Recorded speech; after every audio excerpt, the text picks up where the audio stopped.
Hello everyone, welcome to ICIMWS. Social media and other online channels are full of videos filled with unscientific content and people are watching it. Why? Because they don't have an option.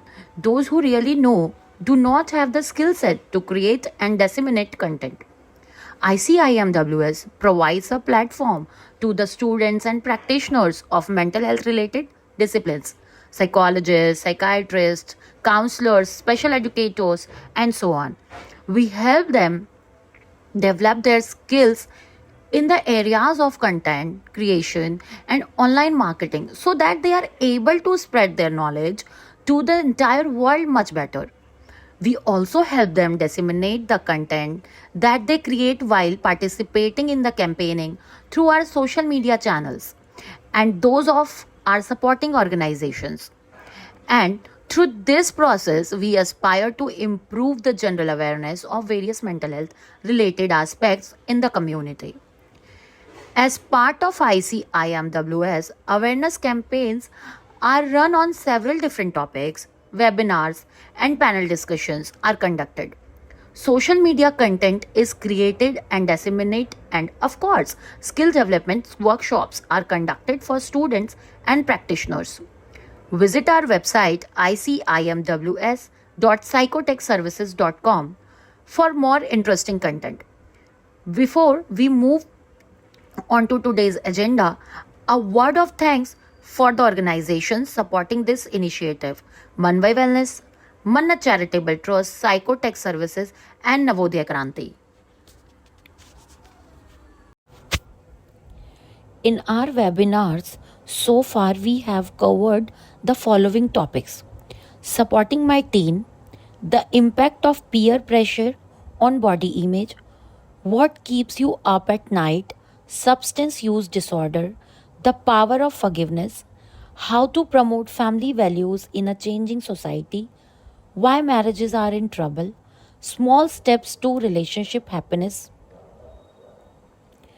mindfulness in the classroom, building stronger relationships, empowering children with disability, Toba Ye Tambaku.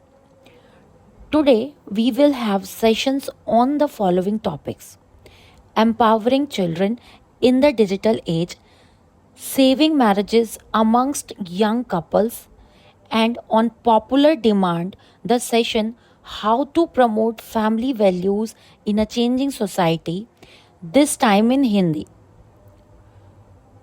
With this, let's move to the first session of the day. The first session of the day is Empowering Children in the Digital Age by Lavina Pandit. Lavina is a parent coach and passionate about counseling children. She is working with single parents in India to empower them. She is working on building a support network for single parents through her upcoming website, Rooting You. Now over to Lavina. Hello, everyone. I'm Lavina, and the topic that I chose for today's webinar is Empowering Children and Adolescents in Digital Age. Digitization and AI today is transforming our social and economic life at the speed that we cannot even imagine. When we were kids, if I talk about myself, I belong to the generation where we had only landlines and at the max, those walkie talkies. However, today's kids are born in the digital world. They are called as digital natives. We cannot keep them away from the technology or the smartphones or iPads, like you know. But what we can do and how we can help them to understand the challenges that they face or also understand how they can use internet for their benefit is what we will be discussing today. So let's move on. So like I was mentioning that it's the technology and how things have come up today. Imagine the world in COVID times if we did not have this technology. the entire education system of India across the globe went online.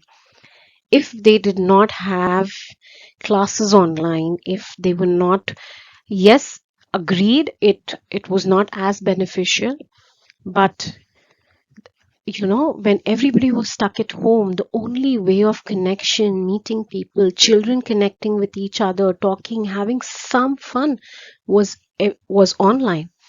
And if we were devoid of technology, how the 2 years of COVID would have been.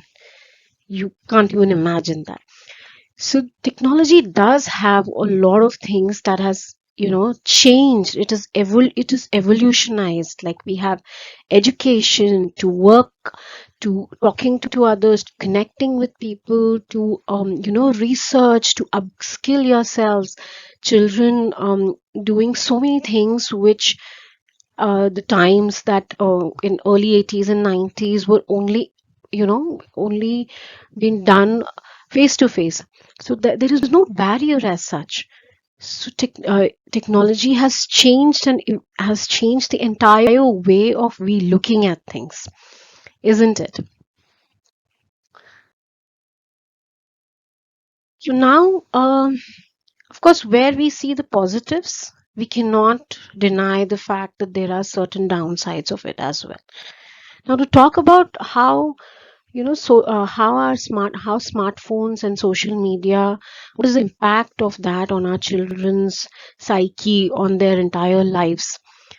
Today, if you see, even a 11-year-old is asking for phone. I'm not talking about any other country. I'm talking about our country. I'm talking about India.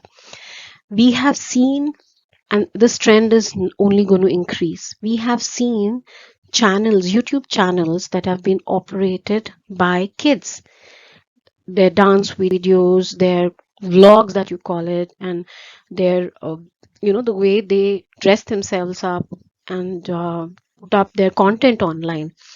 There's nothing wrong in having an educational content. Of course, you want your child to be a confident speaker, a person who can who is ready to face the world, is ready to take up new things. But ask yourself this question: 11-year-old or a preteen of yours, or anyone who is in their ages of 11 to 16, their whole life is just stuck to a screen. I mean, their social life, their interactions, their engagement, their connections, their friendships, everything has been confined to a two by three in screen. Are you ready for that? So as per the survey that was done 2016, yes, I know it's a little old survey, but this is something that you should be mindful about. Now, this would have increased, but what I found in research was that 50% of teens are addicted to mobile devices. And when I talk about teens, I'm not even saying 15, 16. I'm talking about as early as 12 plus, because today 11 is considered as not preteens. 11 is now considered as the new age teen. So imagine the kind of the way phones have entered our homes. Everybody in our homes, including our children, are stuck to devices. Have you ever been to a restaurant? Imagine yourself in a restaurant and sitting with your children, and all of you, that is parents, children, holding the phone, looking at the devices, and not even looking at each other. So that is the dire situation that we are dealing today. What do you think we can do about it? Of course, we'll discuss this in the next slides. But before that, what is the negative impact of the screens, the social media on teens? Like I was telling you, that content, children want to put out their songs, their content, everything online. Because when you are searching something online, if you have observed today that there are certain pop-ups that might come up, which you as an adult itself would feel a little embarrassed. And imagine we are exposing this kind of an explicit content without any regulation to our children, to our teens. They are getting information from a source called internet, which may or may not be credible. They think that just by putting up certain words, certain keywords, they can just get access to it. And because of that, teens, preteens are indulging in activities, unethical activities like hacking, sexting, pornography, and they are falling prey to people, to online predators like on suppose social media. Now, social media is something you talk about Instagram, you talk about Facebook, you talk about Twitter. How many of them up their daily lives, daily activities online? How many of you think that putting up these things is a sign that your children are getting engaged with genuine people? 90% of the times, person on the other side whom your child is making contact with is not the real person. The identity might be fake, the age might be fake, the kind of conversation that person is having fake, and they are getting used to it. They are living their lives in that social media and fake world. Because we must have read and we must have seen so many times on online and YouTube that a girl who was 15, 16, she made friendship with a boy thinking he is 18 through his Facebook or an Instagram profile where he had a very nice physique. But when she met him, that man turned out to be a 45, 50-year-old.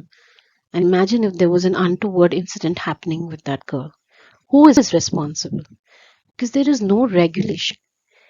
Children as old as 13, 14 are creating Instagram accounts, posting reels.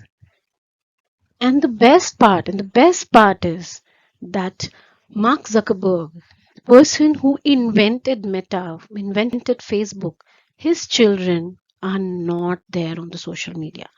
So can you imagine what are we putting our children through?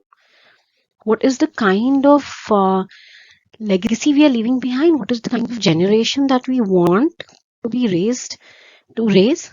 Do we want our kids to fall prey to this?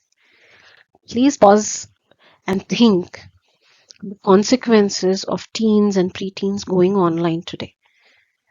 Mental health is getting impacted. Like, I mean, most of them are putting up things on YouTube and on Facebook saying that I'm not happy because I did not get likes on Instagram. I did not get likes on my photo, on my reel, on my video. Body image issues, mental health issues, psychological issues, and that is just the beginning. We are putting our kids at risk if we are not taking charge and if we are not sensitizing them today. In previous slide, we spoke about how social media is impacting our teens and how dangerous it can be if it is not regulated and spoken about with our children. So now let's talk about games, online games that children play. Games are a billion-dollar industry. I mean, you should be seeing today that most of the adults as well, in fact, these cricketers and these stars and everybody promote games. You won't believe that the gaming industry or the people who develop games actually sit with a psychologist. I mean, they have a team of psychologists and educationists. When they are brainstorming their ideas, they actually talk about how to make this game interesting, of course, for the children, but how to make this game lasting for a long time, that the child understands that this, by getting this, I'm up for more and I'm up for more. So like they say, ye dil mange more. So games, they design the game in such a way that we adults as well get hooked to it. I mean, imagine when we used to play Candy Crush, and when we used to see that, we are winning, our mind used to say, "Oh wow, I won this level. Let's go to the next." Same thing is happening with games. Teens and even adults, about 30 to 40% of their day they spend in just playing games. And what makes them so addictive is the design, like I said. They use, they use those bright colors and those fast motions, and that attracts children. That's what, when you don't have a stop, when you are constantly moving and constantly seeing one screen to another screen shifting, children like that, teens like that, they find it fast, they have an adrenaline rush, and that is how the games are created. That is why the games are created like that. Level 1 to level 2, you have something harder to complete along with the kind of pace that shifts. And do you know, as there is a study which clearly states that games, if given to children less than 13, I'm talking about, they are prone to autism, they are prone to ADHD, the children get aggressive, violent. The 3D games, I'm talking about 3D games. There's nothing wrong with 2D games once in a while, absolutely okay. I'm talking about these 3D games, these VR games, these games that have come up recently, these Xboxes. They are absolutely harmful in many, many ways to your children. Just not the eyes. We always tell our children, don't watch too much laptop, don't play too much games, it's harmful for the eyes. Eyes is one aspect. The kind of damage it does to your child's brain, to the neurons of the child, is unimaginable. Does that mean that we should not let our children play games? No, I'm not saying that. All I'm saying is you have to see what kind of a game that your child is playing. There are games that helps children to build their critical skills, analytical thinking. There are puzzles that they can solve. There are mazes that they have to solve to get through it. There are real life instances games that your children can play. The games that they see on Xboxes, which has just fast moving 3D games, I say you avoid, or if you're not able to avoid, the best would be to regulate the time. The best would be to have set a clear boundary when and how your child can get and for what duration. That is something that only you as a parent can decide, and it is very important for you to know the side effects of games. Now that we have discussed about how social media technology has its games has its positive and negative impact on your teens and your children's life, let's discuss how you as a parent can help your children, can guide your children about the digital world and help them to understand how they can maintain that hygiene in this space. First and foremost, in any relationship, including parent child or a spouse or anything, comes communication. When I say communication, it doesn't mean that you tell your child not to do this and to do this. That is not communication. That is dictatorship. Children today are very smart. They understand things. They know what is good for them and what is not good for them. It is only how we communicate with them. If you take away the social media from them, if you delete all the apps, and if you tell you're not going to use this, there is no way that you'll be getting games. There is no way that you'll be watching. Mm, you'll be watching Facebook, or you'll go online, or you'll put content online. What might happen is they might not tell you, but they might still do it, and that'll only push you away from your child. Instead, having an open dialogue, sitting with them, talking to them, that what is it that they like, what is it that they find interesting in social media. Get into their worlds. Involve yourself in their lives. Involve them in your lives. Talk about what you like about social media. As an adult, we also do a lot of social media. We go on Facebook. We look for people's photographs. We like people, holidays and everything. As adults, when we can do it, why are we not discussing this with our children? Why every restriction is only for our children and there is no regulation for us?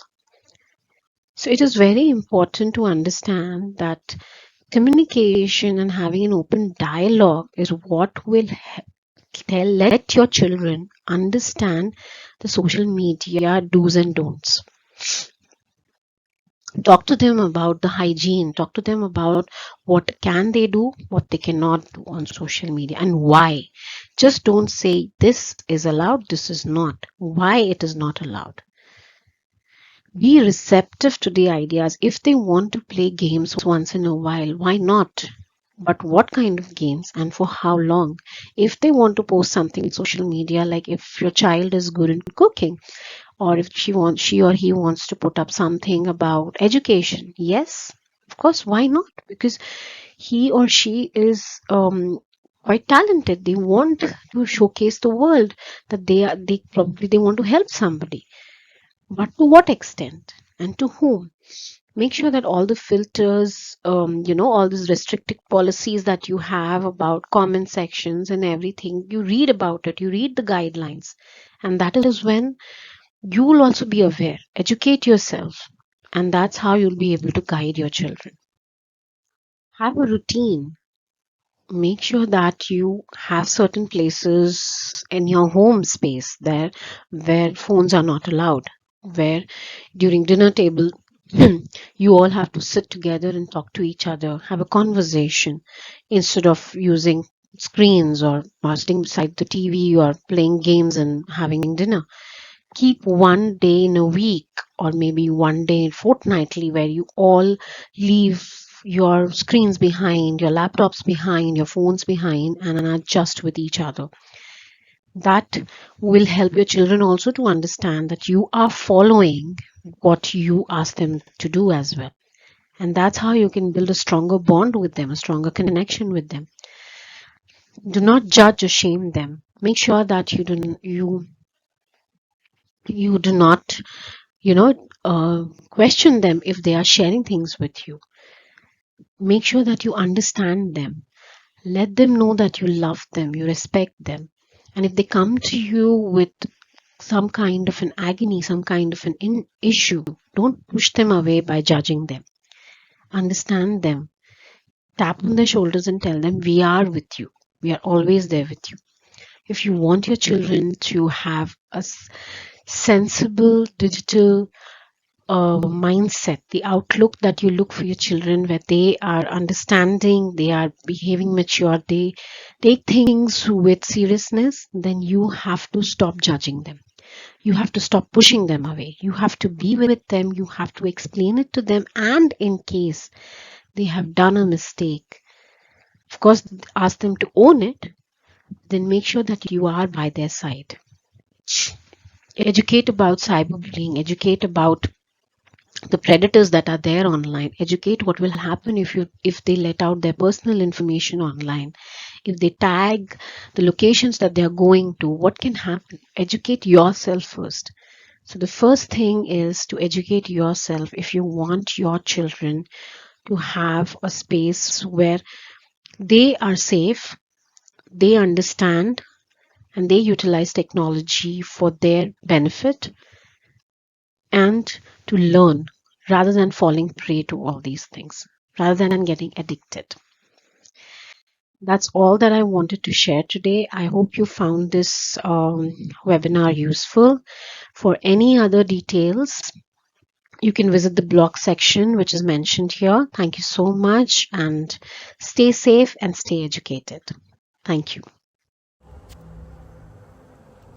Thank you, Lavina.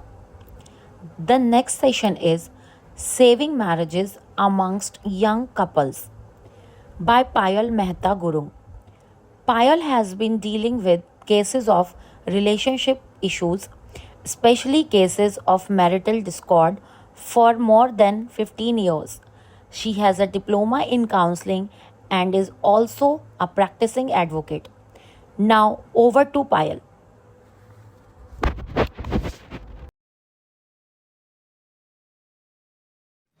Greetings everyone. I am Payal Mehta Guru.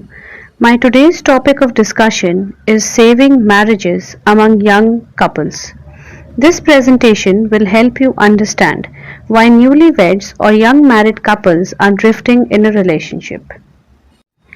Before we focus on the problem, let us understand what is marriage. Marriage is a bond between two people. In ancient times, it was considered a religious act and the most important sacrament. Marriage can be defined as a legally and socially sanctioned union, usually between a man and a woman, that is regulated by law, rules, customs, beliefs, and attitude that prescribes the right and the duties of the partner and accords the status of their offspring. It thrives on love, commitment, trust, respect, communication, patience, and companionship. So, what is the purpose of getting married? Emotional and psychological well being. Being happily married or being in a stable relationship impacts positively on a person's mental health. Hence, marital status is directly associated with psychological health. Research show that marriage can reduce feeling of loneliness and depression and increase happiness and quality of life. The support and interaction between spouse can promote psychological well-being and reduce stress and anxiety. Physical and emotional intimacy.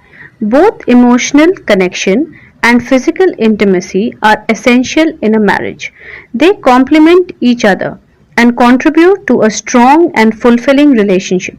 Emotional connection form the foundation of trust, communication, and understanding, fostering a deeper bond between partners. Building a strong support system. Marriage can provide a strong support system of family and friends who can be a source of support and encouragement throughout life. Sense of commitment and responsibility. Marriage invokes a sense of commitment and responsibility in a relationship. It shows the desire to continue and maintain marital stability, express love, and resolve problems together. Take initiative and go above and beyond of what is expected of them. Social and cultural expectation. In some cultures and societies, marriage is seen as a significant milestone and is expected as a part of adult life. Families place expectations on individuals to get married. People are sometimes expected to marry within religious communities, to marry someone who is ethically and racially similar or who comes from a similar educational or economical background. So, where does the problem start? Why has there been a significant trend of separation and divorce among young married couples? To get a deeper insight of the problem, the reasons are subdivided into the following heads: infidelity or extramarital affair. One of the major causes of divorce in recent times is due to extramarital affairs. There has been a significant rise in divorce cases on grounds of extramarital affairs. Being cheated on by the person who vowed to remain faithful to you forever is a bitter pill to swallow, and most people consider this as an unforgivable offense. Infidelity doesn't always lead to divorce, but it does destroy how you see your relationship. Poor communication skill. Poor communication is a common reason for divorce when couples do not talk to each other or express their feelings and emotions. It can lead to misunderstanding, conflict, and resentment. Most couples talk, but they don't communicate. They talk not to listen or understand, they just put their point of view forward. A relationship without good communication is a bomb waiting to explode. Domestic abuse. Domestic abuse is an important reason for divorce. Abuse can be verbal, emotional, or physical. Emotional abuse is a non physical behavior that are meant to control, isolate, or frighten you. Examples are threat, insult, constant monitoring, humiliation, etc. Unrealistic expectations can put a lot of strain in a relationship. Every individual gets married with certain expectations, but setting unreasonable and unrealistic expectations between partners can be one of the prominent reasons for divorce. Substance abuse. People often seek divorce on issues related to substance abuse, where the partner has a drinking or a drug problem, which may in turn lead to domestic abuse. If a couple has a dispute on how the finances are handled, it leads to serious issues between them. Most of the divorces are because of incompatibility in financial areas. Often, financial irresponsibility plays the key role in creating a rift. Incompatibility. Some couples are simply not made for each other. They may have incompatible personalities, interest, expectations, lifestyle, or taste. They cannot exist in harmony together. Parenting differences. Parenting is one of the most rewarding and challenging responsibilities a couple can undertake together. Difference in parenting style stemming from individual upbringing, personal belief, or cultural background can become a significant source of tension in a marriage. While one partner may advocate for a more disciplined approach, while the other might have a lenient approach. These disparities can lead to disagreement ranging from educational choices to setting boundaries. Poor dealing with relatives. Marriage often means merging two families, bringing along mix of expectations and traditions. External pressure from in-laws, cultural differences can strain a marriage. Interference from relatives and in-laws can be extremely harmful to a couple if not dealt with properly. It may lead the family to rift. Lack of intimacy. If the partners do not feel connected, it can adversely affect their relationship. Lack of intimacy does not always mean a sexual relationship with partners. It is the emotional intimacy that keeps the marriage intact. But sometimes, not fulfilling the physical needs of the partner can also lead to lack of intimacy. This may create differences between them. Therefore, it becomes important to know all the physical and emotional expectations of your partner. Religious differences. Religious beliefs and practices play an important role in shaping a person's worldview, values, and daily routine. When two partners come from different religious backgrounds, it may sometimes lead to disagreement on fundamental life choices, from dietary habits to child rearing practices. These differences can become a recurring source of conflict. The challenge often lies in reconciling deeply held beliefs and finding common grounds, especially during significant life events or ceremonies. It is important to respect each other's view to maintain a healthy relationship. Constant arguments and conflicts and disagreements often tend to evoke an unhealthy relationship. Career. The choice of career is seen as an important reason of conflict in a marriage in recent times. Change in the workplace dynamics have affected the household roles as well. So, how do we make a marriage work?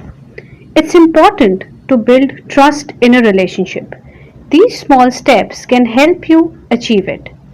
It's important to be open about your feelings, understanding that mutual respect is non negotiable. One must let go of their ego and admit their mistakes if they are wrong. Actions should always match your words. Always being honest to each other. You should always respect and honor your partner. Never ever take your partner for granted. Follow the virtues of forgiveness. Respect each other's opinion even when you want to disagree. And always respond with empathy and care. Small things that make a big difference in a relationship. Saying thank you, having a daily routine together, expressing love and affection, being open about their perspectives, paying attention while your partner is talking, being supportive and encouraging, being reliable, and willingness to compromise, apologizing and taking responsibilities. We must remember that a good relationship don't just happen. They take time, patience, and two people who truly want to be together. You can't just give up on someone because the situation is not ideal. Great relationships aren't great because they have no problems. They are great because both people care enough about the other person to find a way to make it work. So, people who are in a relationship or committed or are soon to tie a knot, take an effort, make your relationship work because being with someone you love is the most beautiful thing to happen in life. With this, we come to an end of my presentation. Thank you. Thanks, Payal. Now, as we promised earlier, on popular demand, we bring to you the session How to Promote Family Values in a Changing Society in Hindi by Dr. Suresh Bhardwaj. Dr. Bhardwaj is a lecturer of political science in Education Department of Haryana. He is also the block coordinator of Legal Literacy Mission and president of Bharat Vikas Parishad Loharu. Now over to Dr. Bhardwaj.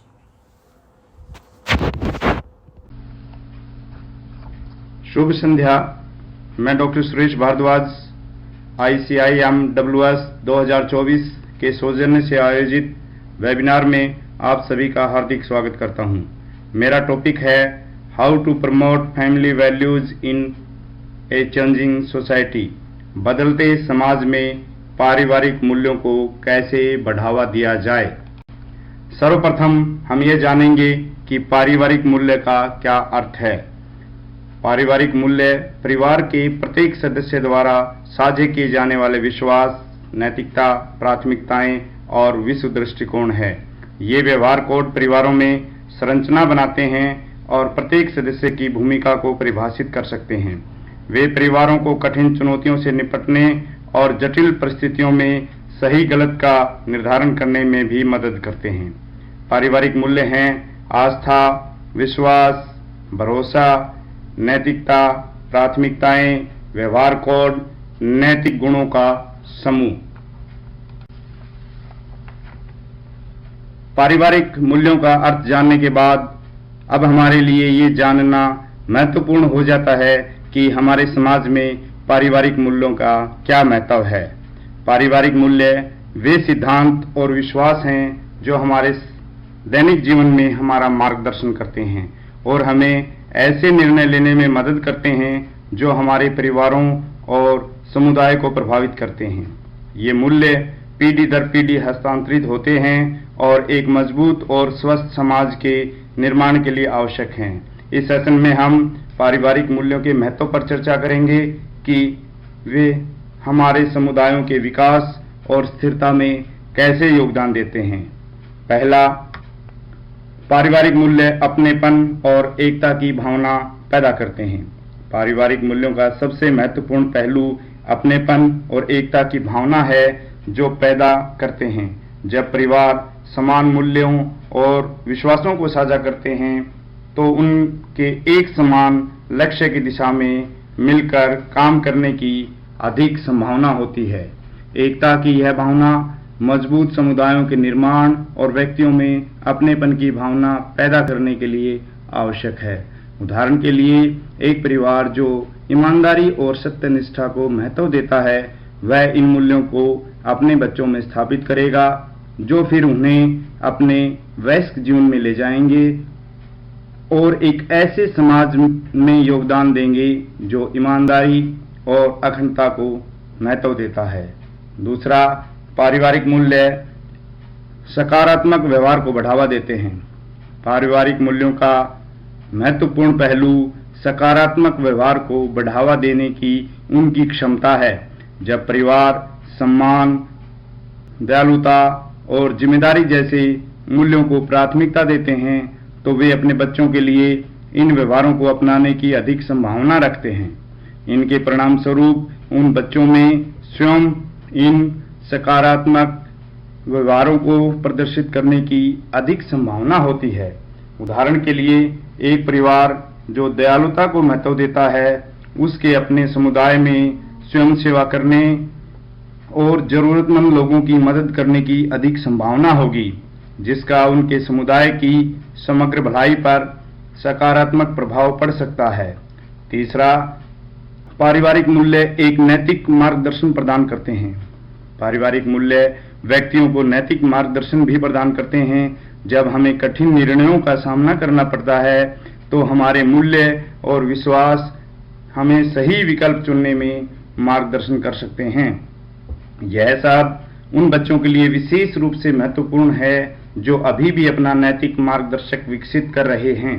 जब माता पिता सकारात्मक मूल्य और व्यवहार अपनाते हैं, तो वे अपने बच्चों को सही और गलत की मजबूत समझ विकसित करने में मदद कर रहे होते हैं। उदाहरण के लिए, एक परिवार जो कड़ी मेहनत और दृढ़ता को महत्व देता है, वह इन मूल्यों को अपने बच्चों में स्थापित करेगा, जिससे चुनौतियों का सामना करने में, कड़ी मेहनत करने में और दृढ़ रहने की अधिक संभावना होगी। चौथा, पारिवारिक मूल्य रिश्तों को मजबूत बनाते हैं। पारिवारिक मूल्य परिवार के सदस्यों के बीच संबंधों को मजबूत करते हैं। जब परिवार समान मूल्य और विश्वास साझा करते हैं, तो उनके एक दूसरे के साथ खुलकर और ईमानदारी से संवाद करने की अधिक संभावना होती है। इससे रिश्ते मजबूत होते हैं और विश्वास और सम्मान की भावना बढ़ती है।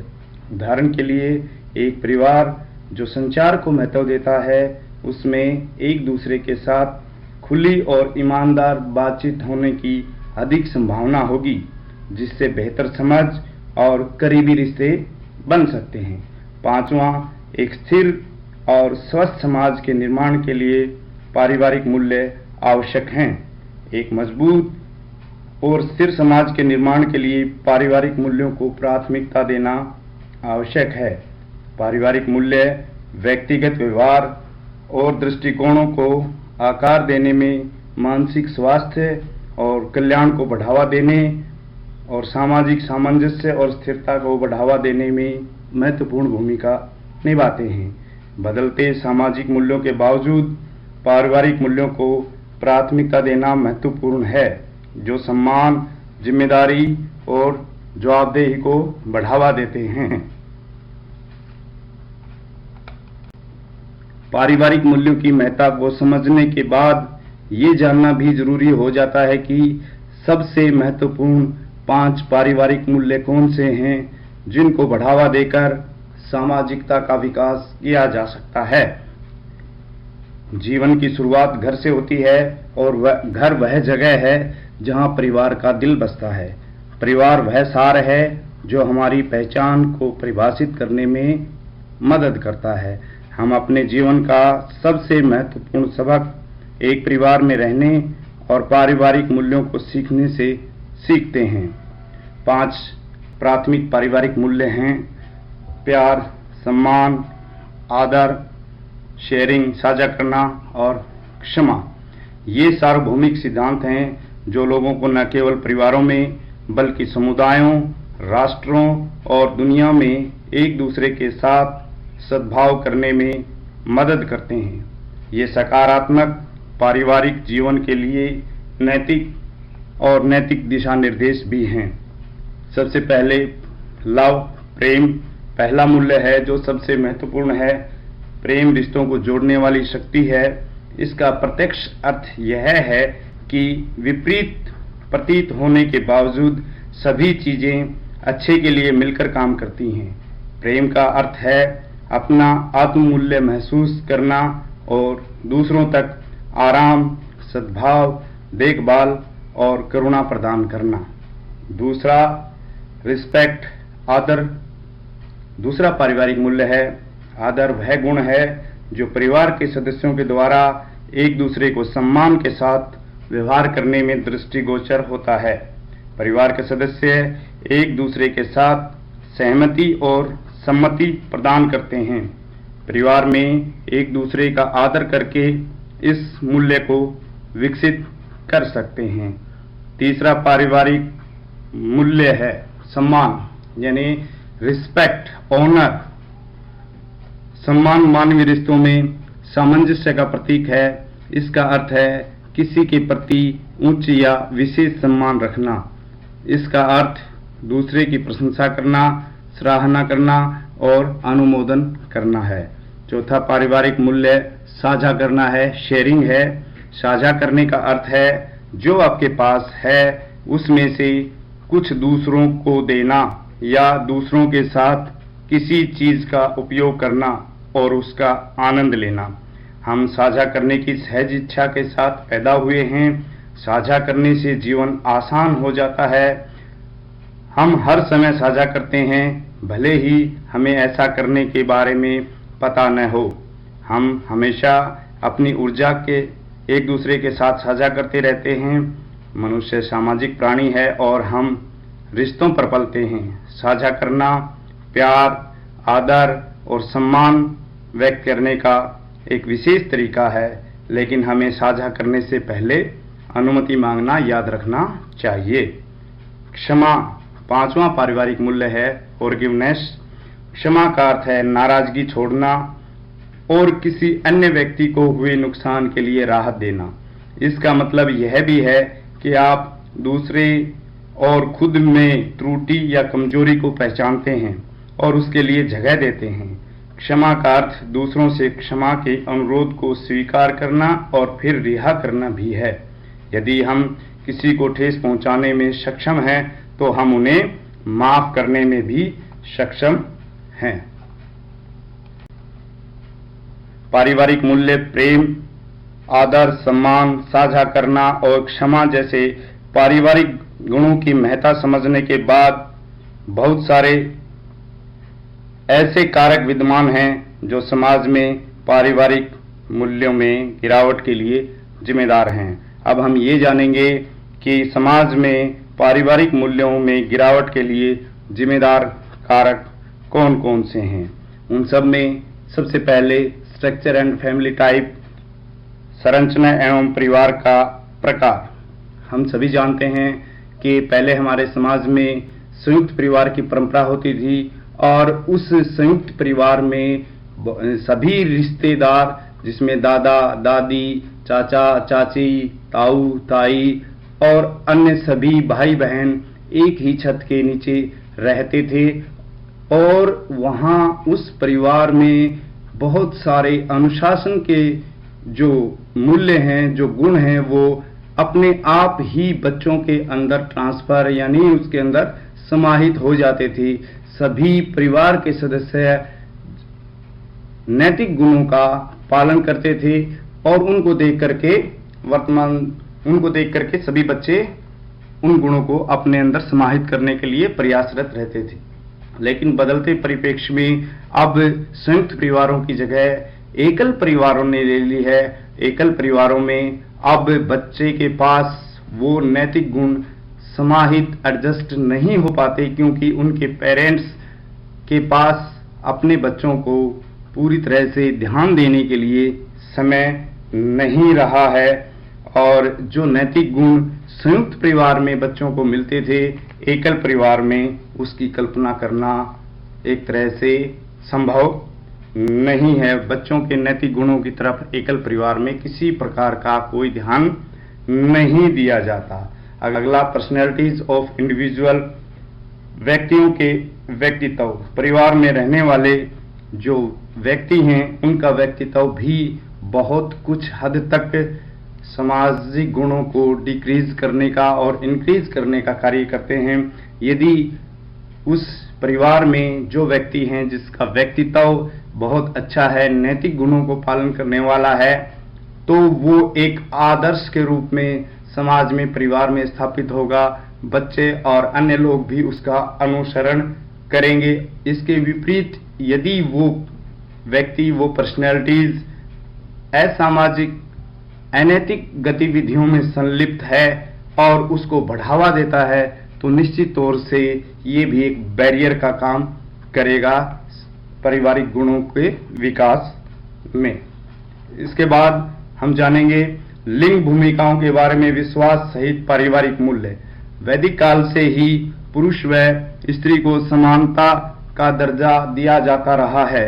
हमारे यहाँ एक कहावत, एक तरह से सूक्ति भी प्रचलित है, यत्र नार्यसु पूजन्ते रमन्ते तत्र देवता। इसका अर्थ ये है कि परिवार में किसी प्रकार का, पुरुष और स्त्री में किसी प्रकार का कोई भी भेदभाव ना किया जाए, दोनों को समान समझा गया है।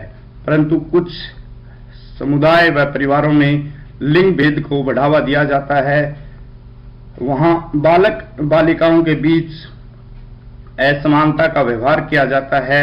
ये असमानता का व्यवहार बहुत बड़ा बाधक है पारिवारिक मूल्यों के विकास करने में।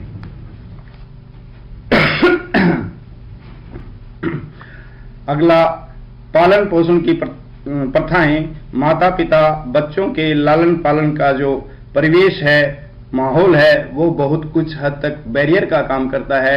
यदि परिवार में बच्चों के लालन पालन में किसी प्रकार का कोई भेदभाव नहीं किया जाता, उन्हें हर प्रकार का एक अच्छा वातावरण प्रदान किया जाता है, तो उस अवस्था में सामाजिक गुणों का विकास होगा। इसके विपरीत यदि उस पालन पोषण में अनैतिक गुणों का शामिल कर लिया जाता है, किसी प्रकार का सामाजिक गुणों की तरफ कोई ध्यान नहीं दिया जाता, तो निश्चित तौर से हम कह सकते हैं कि उस परिवार में सामाजिक गुणों का विकास नहीं होगा। पारिवारिक जो सदस्य हैं उनकी शक्ति और स्थिति, इससे हम ये कह सकते हैं कि जो परिवार का जो सदस्य हैं उसके वास्तव में सामाजिक स्थिति क्या है, उसके पावर्स क्या है, ये भी बहुत कुछ हद तक एक बैरियर का काम करता है। यानी जो समर्थ लोग होते हैं वो नैतिक गुणों का पालन करने में अपने आप को छोटा महसूस करते हैं और वो ज्यादातर कार्य उनके समाज विरोधी ही होते हैं। सामाजिक और आर्थिक मानक यानी सोशल और इकोनॉमिक जो स्टैंडर्ड हैं वो भी रिस्पॉन्सिबल हैं, फैक्टर रिस्पॉन्सिबल हैं हमारे सामाजिक मूल्यों के गिरावट के लिए। इसके साथ साथ रिलीजन, कास्ट और कल्चर, धर्म, जाति और संस्कृति, इनकी भी अपनी विशेषता है। प्रत्येक धर्म में और जाति में और संस्कृति में भी कुछ ऐसे गुणों को बढ़ावा दिया जाता है, या मैं ये कह सकता हूं कि उनमें भी कहीं ना कहीं इस प्रकार की दुरुपयोग वाले जो कार्य हैं उनको बढ़ावा दिया जाता है, जिसके कारण जो सामाजिक मूल्य हैं उनमें गिरावट होती जा रही है। इसके बाद हम ये जानेंगे what are the challenges of promoting family values in a changing society, यानी बदलते समाज में पारिवारिक मूल्यों को बढ़ावा देने में क्या क्या चुनौतियां हैं। सबसे पहले फॉल्स कॉन्सेप्ट ऑफ फ्रीडम, स्वतंत्रता की झूठी अवधारणा। वर्तमान समय में हम ये मानते हैं कि हमें बोलने की, पहनने की, खाने की पूरी तरह से आजादी है, लेकिन सबसे ज्यादा यही एक गुण, फॉल्स कॉन्सेप्ट ऑफ फ्रीडम, भी हमारे लिए इन सामाजिक गुणों का विकास में एक बहुत बड़ा बाधा है, बहुत बड़ा रुकावट है। क्योंकि एक टेंडेंसी चलती आ रही है, कुछ भी करो सब सही है, चाहे उसका परिणाम कितना भी बुरा क्यों ना हो। व्यक्ति की सोच एकलवादी भी हो गई है। यानी अब हम ये कह सकते हैं कि जो अगर हम किसी को सुझाव देते हैं कोई अच्छा करने की, तो ये कहता है कि मुझे ये कार्य करने की पूरी आज़ादी है। तो ये फॉल्स कॉन्सेप्ट ऑफ फ्रीडम भी हमारे इन सामाजिक के गुणों का विकास में एक चैलेंज हो गया है। अगला, व्यक्तिकृत और एमानिवेशंस। व्यक्ति की जो सोच है वो एकलवादी, स्वार्थी हो गई है, जिससे वह केवल अपना हित देखता है और सामने वाले के बारे में नहीं सोचता। आजकल तो लोग अपने फायदे के लिए दूसरों का नुकसान करने में भी नहीं चूकते। उपभोक्तावादी संस्कृति, अपने फायदे के लिए प्रयोग करो और फिर किसी दूसरे से लाभ उठाओ, अपना काम निकालो। ऐसी परिस्थिति में पारिवारिक मूल्यों का क्या हाल होगा हम आसानी से समझ सकते हैं। कंज्यूमरिटिक कल्चर का मतलब है अपने फायदे के लिए किसी अन्य का यूज करो, उसका प्रयोग करो, और जब आपका काम निकल जाए उसको छोड़ करके किसी ऐसे व्यक्ति को या किसी ऐसे वस्तु का तलाश करें जिससे आपके उद्देश्यों की पूर्ति हो सके। तो ये जो कंज्यूमरिटिक कल्चर है ये भी एक चैलेंज है हमारे सामने। भूमंडलीकरण और male domination, negative influence of media. Negative influence of media TV भी पारिवारिक जो हमारे मूल्य हैं उसको नुकसान करने में अपनी भूमिका निभाता है। सीरियल, फिल्में, वेब सीरीज, शॉर्ट्स, रील के माध्यम से पारिवारिक मूल्यों का मजाक उड़ाया जाता है। अनैतिक रिश्तों, झूठ, फरेब, चोरी, असामाजिक कार्यों को बढ़ा चढ़ाकर दिखाया जाता है। मेल डोमिनेशन, समाज में पुरुष आज भी अपना वर्चस्व साबित करने का अवसर नहीं छोड़ता। महिलाओं के साथ उनका जो व्यवहार है वो हमेशा असमानता की सोच हमेशा रही है और वर्तमान समय में ये सोच में बढ़ोतरी हुई है, जिसके कारण हम सामाजिक मूल्यों का बढ़ावा देने में अपने आप को असहाय पाते हैं। ग्लोबलाइजेशन, इसका मतलब ये है वैश्वीकरण या भूमंडलीकरण। संसार के सभी देश वर्तमान समय में संचार के कारण एक दूसरे के साथ कनेक्टेड हो गए हैं, उनमें दूरियां मिट गई हैं और हम इन संचार के साधनों का प्रयोग करते हुए उन देशों की संस्कृतियों को, जो कि हमारी संस्कृति हमारे देश की संस्कृति से बिल्कुल भी मेल नहीं खाती है, हम उनका अंधाधुंध अनुसरण करते हैं, जिसके कारण जो हमारे समाज के नैतिक मूल्य हैं उनका भी पतन हो रहा है। अब हम चर्चा करेंगे some strategies of promoting family values in changing society के किस प्रकार से हम इस समाज में जो हमारी फैमिली वैल्यूज डिक्रीज होती जा रही हैं उनको पुनर्स्थापित या उनको किस प्रकार से हम बढ़ावा दे सकते हैं। उसमें सबसे पहले आता है कम्युनिकेशन। कम्युनिकेशन का मतलब है संचार। Open and honest communication is की टू प्रमोटिंग फैमिली वैल्यूज, यानी परिवार के सभी सदस्य एक दूसरे के साथ खुले तौर से बातचीत करने की हमेशा प्रयासरत रहें, एक दूसरे के विचारों को जानें, एक दूसरे के साथ अपनी समस्याओं का जिक्र करें और उनसे अपना समाधान खोजने का प्रयास करें। और इसके साथ साथ परिवार के सभी सदस्यों को इस बात के लिए भी प्रोत्साहित किया जाए कि वो अपने विचार और अपनी फीलिंग, अपनी भावनाएं परिवार के सदस्यों के साथ साझा करें, एक दूसरे के साथ बातचीत करें, क्योंकि बातचीत करने से ही किसी समस्या का हल बहुत अच्छे ढंग से निकलता है। Quality time, it is important to make time for your family. ये सबसे महत्वपूर्ण कार्य है कि परिवार के सभी सदस्यों को ये करना चाहिए कि उन्हें अपने परिवार को पूरा समय देना चाहिए। जब हम अपने परिवार के साथ पूरा समय देते हैं, उनके साथ बैठते हैं, हंसते हैं, खेलते हैं, मनोरंजन करते हैं, तो निश्चित तौर से ही परिवार के सदस्यों के ऊपर उस व्यक्तित्व के जो गुण हैं उनकी गहरी छाप पड़ेगी और परिवार के अन्य लोग उसके गुणों को फॉलो करेंगे। Schedule regular family dinners, game nights and spend quality time together. इसका भी अर्थ यही है कि परिवार के सदस्य अपना जो कार्यक्रम है वो कहीं छुट्टियों में बाहर घूमने जा सकते हैं, खेल में भी अपना समय साथ बिता सकते हैं, किसी विशेष भोज यानी डिनर्स पर भी जा सकते हैं, जिससे एक दूसरे के साथ उनमें जो और गुण हैं, प्रेम है, सहयोग है, कोऑपरेशन है और एक दूसरे को जान करके एक दूसरे के साथ सहयोग करने की भावना है, ये सारी की सारी विकसित हों। Set boundaries. बाउंड्रीज का मतलब होता है अपनी लिमिटेशंस, अपनी सीमाओं का निर्धारण करें। और सीमाएं जो है शब्द है वो बहुत ब्रॉड है। इसका मतलब ये है परिवार का प्रत्येक सदस्य अपनी जो बाउंड्रीज हैं, चाहे नैतिक आचरण की है, चाहे उसके व्यवहार की है, उन सब में एक लिमिट को स्थापित किया जाए, ताकि उन्हें ये पता रहे कि मेरा व्यवहार कहाँ तक सही है और इसके बाद अगर मैं कोई व्यवहार करता हूं तो निश्चित तौर से वो सामाजिक विरोधी होगा। इसके साथ साथ अपना जो टाइम टेबल है, शेड्यूल्ड है, उसको सही तरीके से मेंटेन करें, उसको लागू करें। और वर्तमान समय में एक बाउंड्रीज हमारे सोशल मीडिया के ऊपर भी है कि जितना मोबाइल्स का क्रेज बच्चों में, परिवार के सदस्यों में है, वो ज़्यादातर मोबाइल्स का प्रयोग करते हैं, उस पर लगे रहते हैं, समय नष्ट होता है। इसके साथ साथ उनकी पढ़ाई और अन्य गुण भी प्रभावित होते हैं।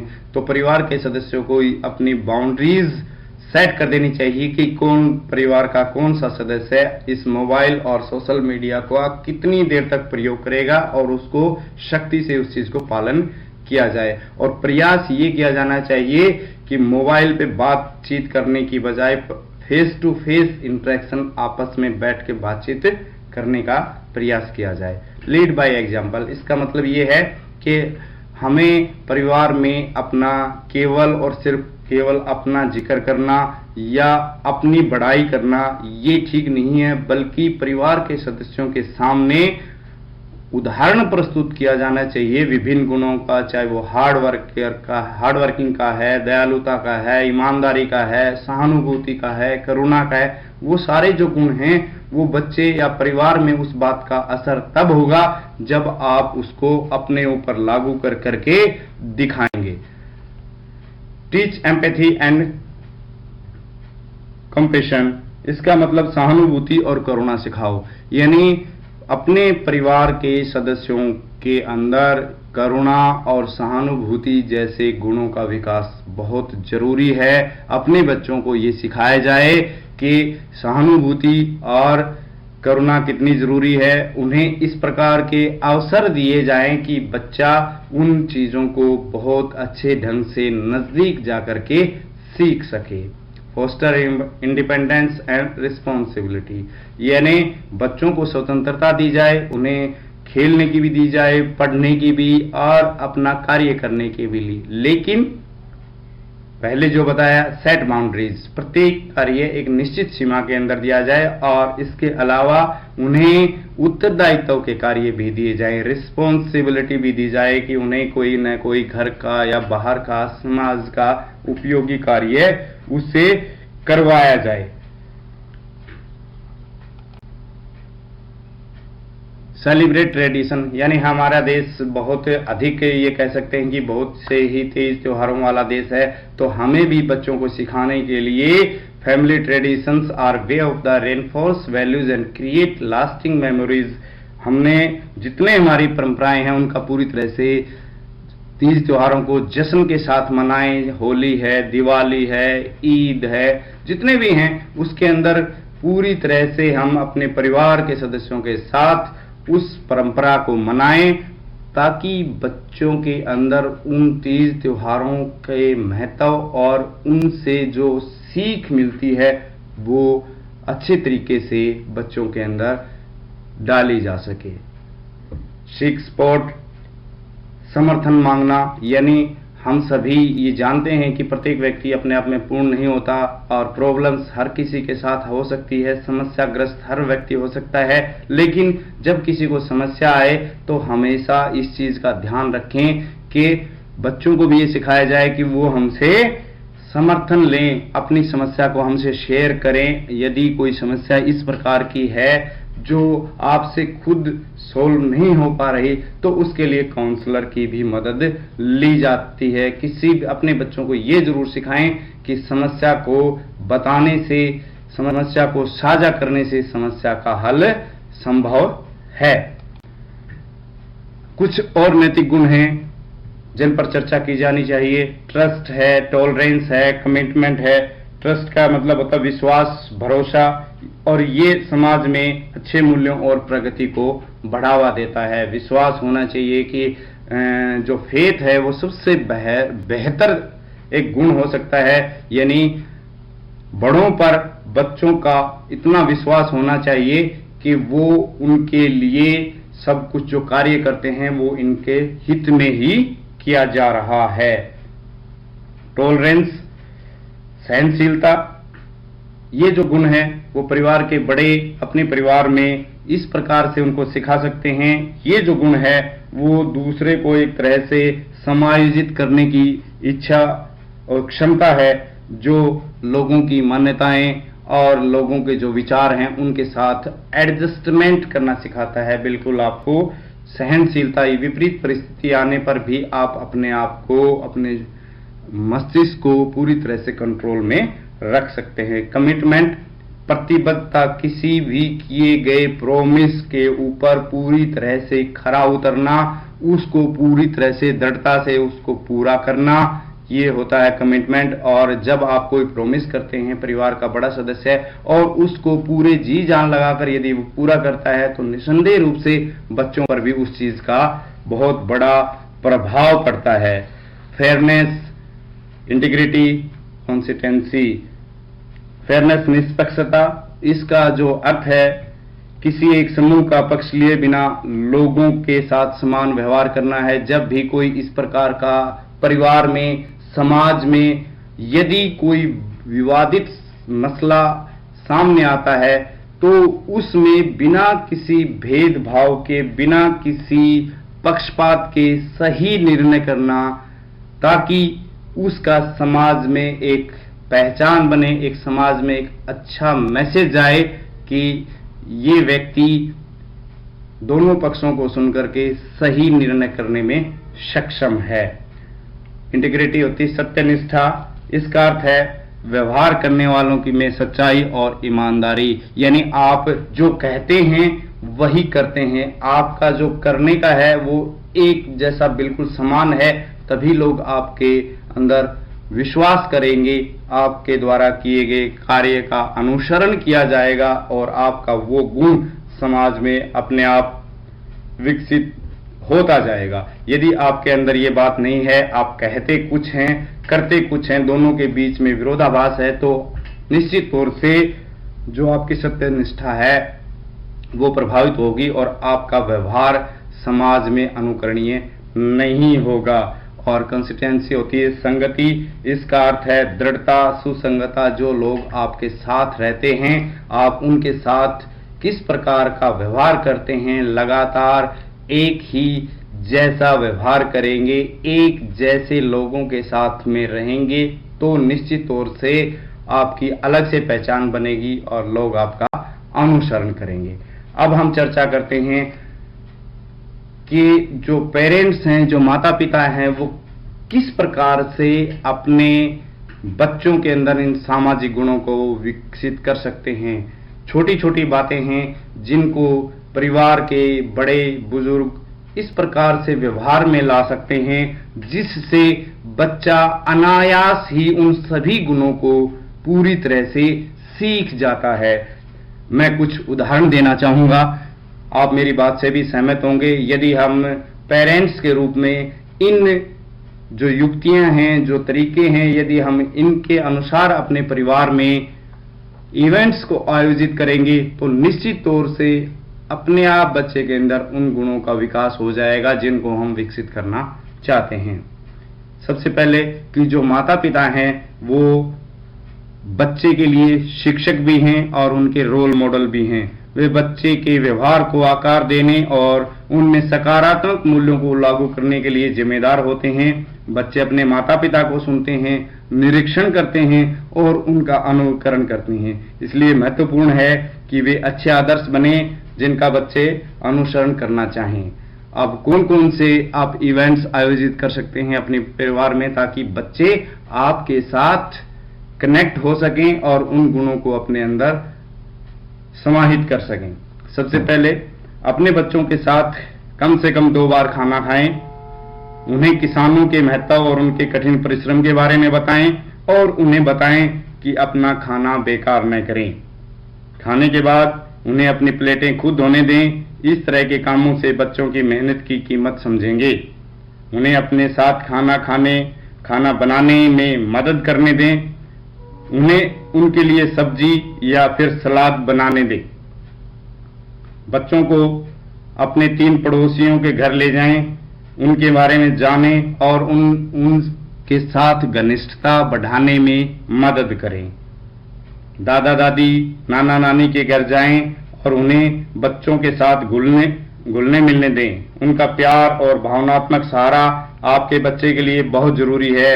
उनके साथ तस्वीरें लें, उन्हें अपने काम करने की जगह पर लेके जाएं, जिससे वे समझ सकें आप परिवार के लिए कितनी मेहनत करते हैं। किसी भी स्थानीय त्योहार या स्थानीय बाजार को अनदेखा ना करें, मिस ना करें। अपने बच्चों को किचन गार्डन बनाने के लिए, बीज बोने के लिए प्रेरित करें। पेड़ पौधों के बारे में जानकारी होना भी आपके बच्चे के लिए बहुत जरूरी है। अपने बचपन और परिवार के इतिहास के बारे में बच्चों को बताएं। अपने बच्चों को बाहर खेलने दें, चोट लगने दें, गंदा होने दें। कभी कभार गिरना और दर्द सहना उनके लिए अच्छा है। सोफे के कुशन जैसी आराम की जिंदगी आपके बच्चे को आलसी बना देगी। उन्हें कोई पालतू जानवर जैसे कुत्ता, बिल्ली, चिड़िया या मछली पालने दें। उन्हें आपके क्षेत्र के लोकगीत सुनाएं। अपने बच्चों की आंखों में देखें और ईश्वर को धन्यवाद दें कि उन्होंने इतना अच्छा तोहफा आपको दिया। अब से आने वाले कुछ सालों में वो नई ऊंचाइयों पर होंगे। बच्चों को ये विश्वास दिलाएं। इसके साथ साथ टीचर्स का भी बहुत बड़ा रोल होता है कि वो उनके माध्यम से इन जो सामाजिक मूल्यों, पारिवारिक मूल्यों का जो पतन हो रहा है उसको किस प्रकार से वो प्रमोट कर सकते हैं। शिक्षक के पास जो विद्यार्थी निरंतर विद्यालय में रहता है तो शिक्षक को चाहिए कि वो अपनी बातचीत के माध्यम से सहानुभूति, सम्मान, अखंडता और जिम्मेदारी जैसे मूल्यों को उनके अंदर विकसित करे, ताकि उनका जो व्यवहार है वो एक रोल मॉडल जैसा बने। अध्यापक बच्चों में सकारात्मक दृष्टिकोण विकसित करने के लिए प्रोत्साहित करे और बच्चे का जो सर्वांगीण विकास है उसको करने में अध्यापक बहुत ही महत्वपूर्ण भूमिका निभा सकता है, क्योंकि बच्चे अपने अध्यापक का कहा बहुत अच्छे ढंग से मानते हैं। तो सबसे महत्वपूर्ण समाज में जो पारिवारिक मूल्य हैं उसको विकसित करने में अभिभावक और टीचर की सबसे महत्वपूर्ण भूमिका होती है। अब अंत में कंक्लूजन, हम जिन गुणों पर हमने चर्चा की, हमने जिन बैरियर्स की चर्चा की, हमने उन जिन चुनौतियों की बात की, उन सब के साथ हम केवल अपने समाधान को अपने कंक्लूजन में समायोजित करते हैं। सबसे महत्वपूर्ण बात है कि हमें ये याद रखना चाहिए जो परिवार जो है समाज की सबसे महत्वपूर्ण इकाई है। अगर हमें सामाजिक मूल्य विकसित करने हैं तो अपने परिवार के लिए हमें समय निकालना पड़ेगा, अपनी बाउंड्रीज को बिल्कुल सेट करना पड़ेगा, ओपन कम्युनिकेशन होगा, खुलकर बातचीत करने, अपने परिवार के साथ खुल के बातचीत करनी होगी और जो क्वालिटी ऑफ टाइम है उनके साथ स्पेंड करना होगा। इसके साथ साथ हमें परिवार में अपने जो एल्डर्स हैं उन्हें उदाहरण के द्वारा लीडरशिप करनी पड़ेगी, एग्जाम्पल देना पड़ेगा। खुद का कहने से कुछ भी नहीं होगा। सहानुभूति और करुणा बच्चों को सिखानी पड़ेगी, बच्चों को उत्तरदायित्व के कार्य देने पड़ेंगे और जो हमारे तीज त्योहार हैं उनको यदि हम अच्छे ढंग से मनाएंगे, उन परंपराओं का पालन करेंगे एवं यदि किसी बच्चे के साथ किसी प्रकार की कोई प्रॉब्लम है, परिवार में है, तो उन्हें ये सिखाएंगे कि उन्हें शांत नहीं रहना है, उन्हें उस चीज का जिक्र, उस समस्या का जिक्र करना है और समर्थन मांगना है।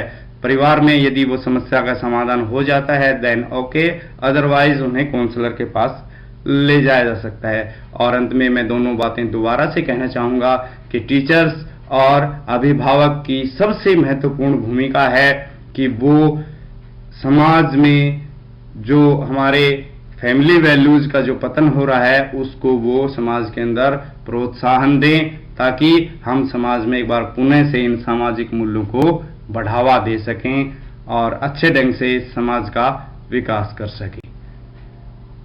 यदि आज का जो विषय सेशन रहा है इसके बारे में यदि आपका कोई कमेंट्स और सुझाव है तो आप इस वेबसाइट पर जाकर के अपने सुझाव और राय हमें दे सकते हैं ICIMWS.psychotechservice.com।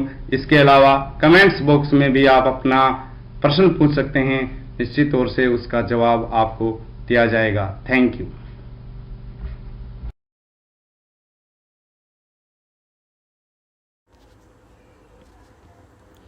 So, now that we are done with the sessions for the day, it is time for a question and answer session. You may type whatever questions you have in the comment window below and the speakers will try to answer them. Thank you.